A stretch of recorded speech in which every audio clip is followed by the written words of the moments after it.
Did you know that coffee was considered the devil's drink in the 16th century?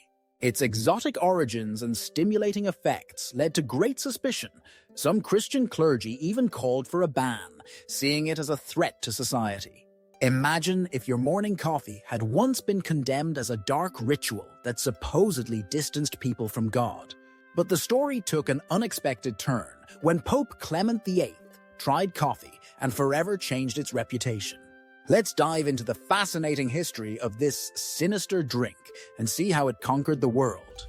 The legend tells of Kaldi, an Ethiopian goat herder from the 9th century, who noticed his goats were especially energetic after eating red berries. Curious, he tried the berries himself and felt an unusual alertness. Historical records show that coffee was cultivated and consumed in Yemen by the 15th century.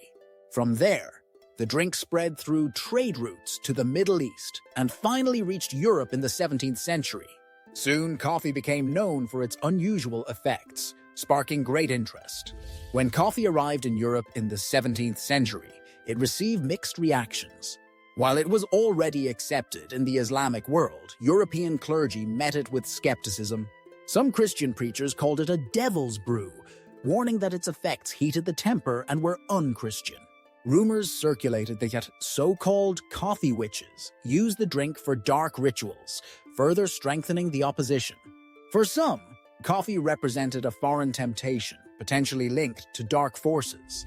At the time, the consumption of beer and wine was widespread in Europe, even in the morning, as these drinks were considered nutritious and safer than water. The stimulating coffee, promising clarity and alertness, quickly became competition for alcoholic drinks. For many traditions and religious rituals where alcohol played a role, coffee seemed a threat.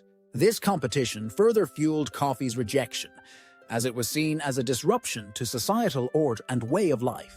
A widely told anecdote reports that Pope Clement the Eighth was urged by his advisors to ban coffee as a bitter invention of Satan, whereas instead, he decided to try the drink himself, and is said to have remarked, "This devil's drink is so delicious that it would be a shame to leave it only to the infidels."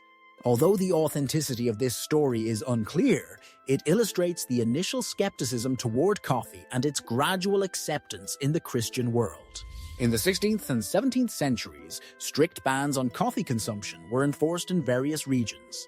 In the Ottoman Empire, Sultan Murad IV patrolled Istanbul and harshly punished coffee drinkers, as coffeehouses were seen as places of political unrest. In Mecca, Governor Beg banned coffee in the year 1511, fearing that gatherings might lead to uprisings. In Europe too, such as in 17th century England, coffeehouses were temporarily closed, as they were considered breeding grounds for rumors and potential unrest. In the 17th century, coffeehouses in Europe became central hubs for social life. They weren't just for enjoyment. They quickly became meeting places for intellectuals, artists, and political thinkers. In England, they were called penny universities because the price of a coffee granted access to discussions and information. However, the government viewed this new culture of discussion critically. In 1670, King Charles II tried to close all coffeehouses, but public resistance prevented it. Coffee became a symbol of alertness, intellectual exchange, and social change. Coffee has undergone a remarkable journey, from the devil's drink to an everyday staple. This story shows how cultural perceptions can change over time. What seems ordinary to us today was often controversial and surrounded by superstition in the past. Are there any everyday items today that might be seen as controversial in the future? Share your thoughts in the comments. If you enjoyed the video, give us a thumbs up and subscribe to our channel. Thanks for watching, and see you next time.